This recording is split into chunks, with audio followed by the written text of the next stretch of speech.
एक शाम प्राची टीवी पर सीरियल देख रही होती है। तभी उसकी सास वहाँ आती है। अरे सीरियल में तो ऐसे मग्न है जैसे आज रात का खाना पड़ोसी आकर बनाएंगे। मुझे पता ही नहीं था आपने अपने बेटे की शादी पड़ोस में भी की हुई है। हैं? मतलब?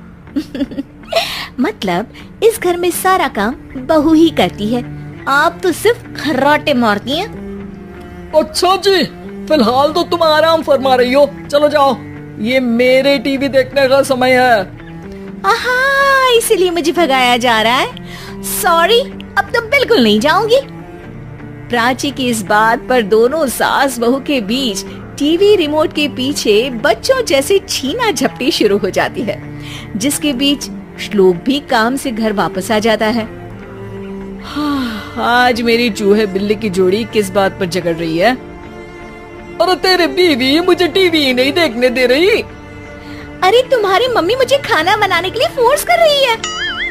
अरे वाह, ऐसे बेतुके रीजन पर तो बच्चे भी झगड़ा नहीं करते। अरे मुझे कुछ मत बोल, सब इसने ही शुरू किया है। हाँ हाँ, जैसे आप तो बहुत दूध की धूली है ना। अरे बस दोनों चुप। प्राची जाओ, खाने की तैयारी करो। और माँ तो छोड़ो, तुम्हें क्या बोलूं, शांति से अपना सीरियल देखो, मुझे दोबारा लड़ने की आवाज सुनाई नहीं देनी चाहिए। ऐसा बोलकर श्लोक वहाँ से चला जाता है, जिसके पीछे पीछे प्राची भी कुछ न कुछ बड़बड़ाते हुए रसोई में चली जाती है। हाँ हाँ, सासू जी को तो कुछ बोलेंगे ही नहीं, बस मुझ पर ही हुक्म चलता है, खाना बनाओ, जैसे मैं इनके घर में खाना बनाने के लिए आई हूँ। इसी तरह शाम बीतती है और रात को श्लोक और प्राची की सास खाना खाकर सोने चले जाते हैं, लेकिन प्राची गुस्से में कुछ खाए बिना काम में ही लगी रहती है। इस घर में किसी को घंटा फिक्र नहीं पड़ता, मैं खाऊं या भूखी रहूं। प्राची कुछ देर के लिए रसोई से बाहर जाती है और जैसे ही वापस आती है तो वहाँ दूध का भरा ग्लास देखकर हैरान रह जाती है।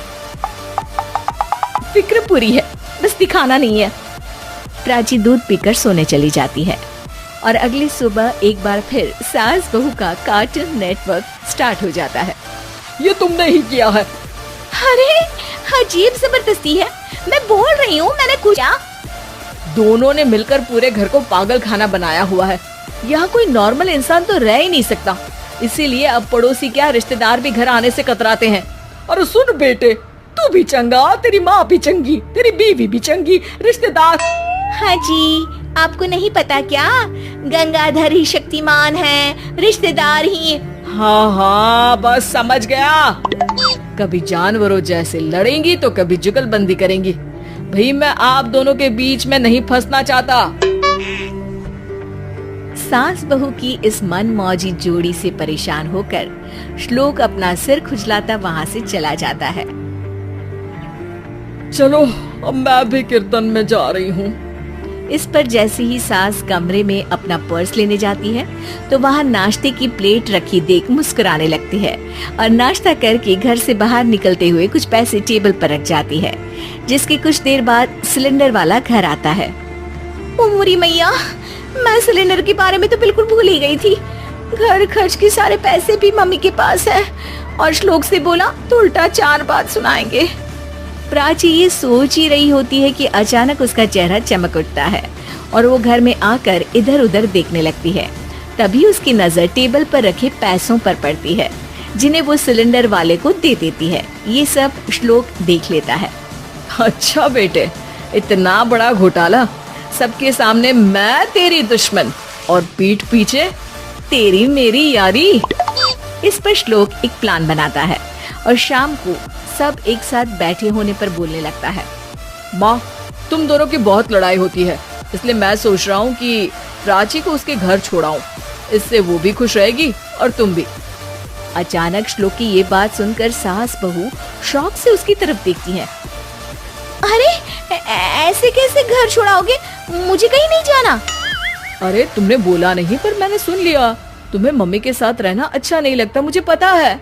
अरे वो अरे, जब बहू खुद कुछ काम बोले तो वो तुझे सुनता नहीं, और अब जो इसने बोला ही नहीं वो तू समझ गया। जब उसे नहीं जाना तो फिर जबरदस्ती क्यों कर रहा है? अच्छा, फिर आपको मौसी के घर छोड़ाता हूँ, बस अब आप दोनों एक घर में एक छत के नीचे नहीं रह सकती।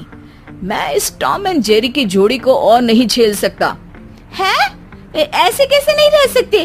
तुम्हें इतनी दिक्कत है तो तुम्हारा बोरिया बिस्तर पैक कर देती हूँ, लेकिन मम्मी जी कहीं नहीं जाएंगी।